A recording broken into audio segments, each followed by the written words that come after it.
श्रीपाद राजम शरणम प्रपद्ये. अध्याय 48. श्रीपादांचं स्त्री पुरुषांना संबोधन. श्रीपाद प्रभू प्रत्येक गुरुवारी पंचदेव पहाड इथं सत्संग करत असत. श्रीपाद प्रभू कृष्णा नदीच्या पाण्यावरून चालत जात. त्यांची पावलं ज्या ज्या ठिकाणी पडत त्या त्या ठिकाणी एक एक पद्म विकसित होत असे. त्या पद्मावर श्रीपादांच्या पावलाचं चिन्ह उमटत असे. ते कसं घडायचं हे मानवाच्या सीमित बुद्धीला न उलगडणारे कोडच होतं. एवढंच नव्हे तर पाण्यावरून चालत जाणं हा सुद्धा एक अद्भुत विषय होता. थोडे दिवस हे सर्व पाहणाऱ्यांना आश्चर्य वाटत असे, परंतु काही काळानंतर लोकांना श्रीपादाची ती साधारण लीला वाटू लागली. श्रीपाद प्रभू कृष्णा नदीतून आल्यावर सर्व भक्त त्यांचं भव्य स्वागत करीत असत.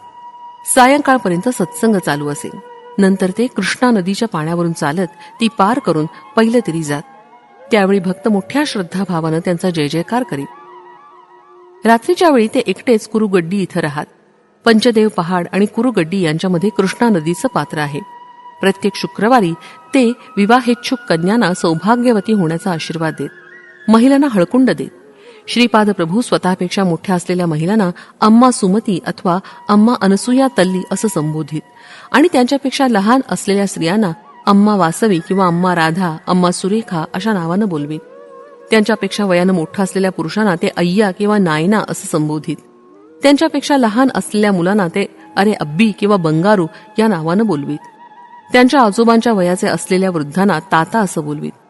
वृद्ध स्त्रियांना ते अम्मम्मा असं संबोधित. श्रीपादांचे नित्य कार्यक्रम आणि दरबार म्हणजे सत्संग. गुरुवार आणि शुक्रवारी होणारा सत्संग श्रीपादांच्या इच्छेनुसार कधी कुरुगड्डीस होई तर कधी पंचदेव पहाडावर. रविवारी होणाऱ्या सत्संगात श्रीपाद प्रभू अत्यंत गहन अशा योगविद्येबद्दल चर्चा करत. त्यानंतर दर्शनाला येणाऱ्या भक्तांना क्षेमकुशल विचारून त्यांच्या अडचणी प्रश्न मोठ्या प्रेमभावानं सोडवीत आणि अभय वचन देत. सोमवारच्या सत्संगात पुराणातील कथा सांगत. त्यानंतर भक्तांच्या समस्येचं निराकरण करत. मंगळवारचा सत्संग उपनिषदाचा बोध करण्यासाठी असे.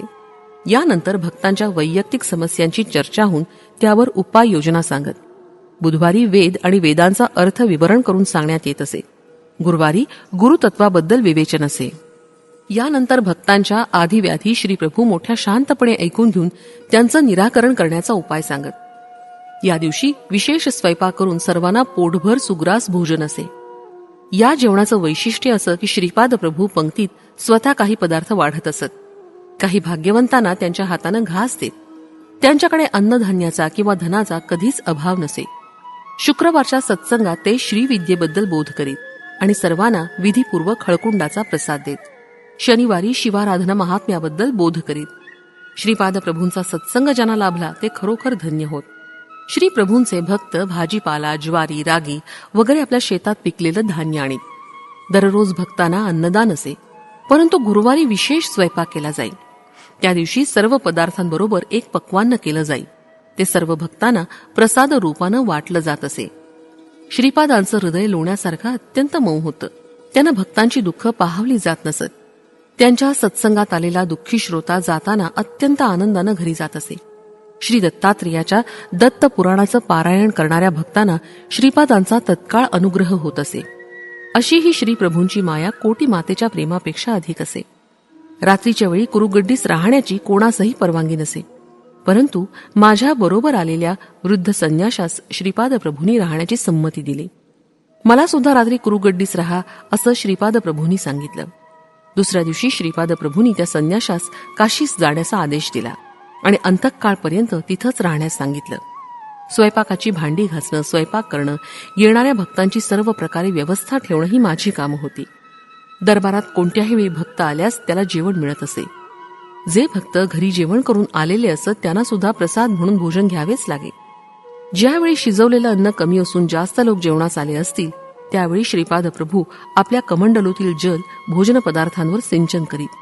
त्यावेळी ते पदार्थ आलेल्या सर्व भक्तांच्या भोजनानंतरही शिल्लक राहत. याप्रमाणे श्रीपादांनी अनेक लीला केल्या. रात्रीच्या वेळी अनेक देवता कुरुगड्डीस विमानाने येत आणि श्रीपाद प्रभूंची सेवा करत. सकाळ होताच त्या महाप्रभूंचा आशीर्वाद घेऊन स्वस्थानी जात. काही वेळा हिमालयातून काही योगी येत. ते सुद्धा कृष्णेच्या पाण्यावरून चालत येत. त्यांचे देह अत्यंत कांतिमान आणि दैदिप्यमान असत. या योग्यांना श्रीपाद प्रभू स्वतः जेवण वाढीत. श्रीपादांचं जेवण म्हणजे मुठभरच असे. ते वऱ्याचे तांदूळ असोत की ज्वारीचा भात असो किंवा रागी संकटी असो, त्यांच्या भक्तांचं पोट भरलं की त्यांना स्वतःचं पोट भरल्याची संतृप्ती प्राप्त होत असे. रविदास नावाचा एक रजक होता. त्याला श्रीपादांचं वस्त्र धुण्याचं महाभाग्य प्राप्त झालं होतं. परंतु श्रीपादांच्या दर्शनानंतर सुद्धा वाईट प्रवृत्ती त्याला त्रास देत होत्या. त्यांच्या निवारणासाठी त्यांनी श्रीपादांच्या चरणांचाच आश्रय घेतला.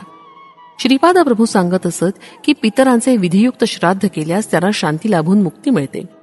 अष्टदशा वर्णातील सर्वांना त्यांच्या धर्मकर्माप्रमाणे फळ भोगावं लागतं. त्यात पक्षपाती दृष्टी नसते. आज मिळालेली सुसंधी नेहमी मिळेलच असं नाही. माझ्या पुढच्या अवतारात मला थोडं कठीण प्रवर्तन करावं लागेल.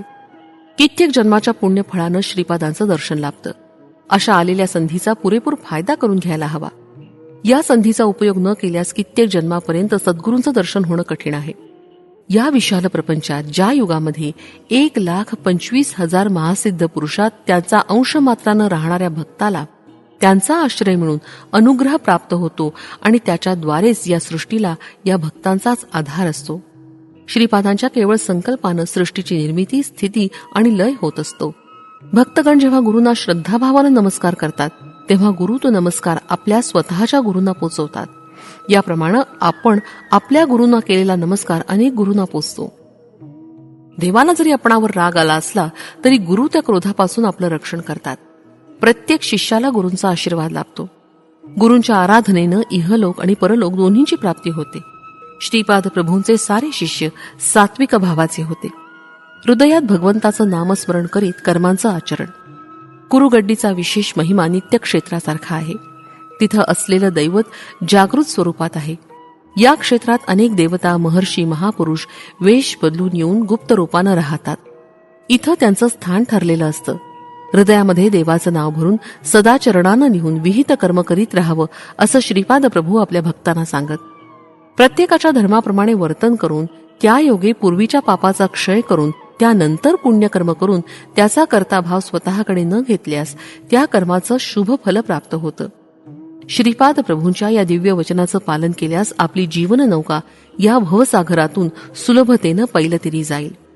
श्रीपाद श्री वल्लभांचा जय जयकार असो. फलश्रुती आर्त, अर्थार्थी, जिज्ञासू, मुमुक्षू यांना चारी पुरुषार्थ सिद्धीसाठी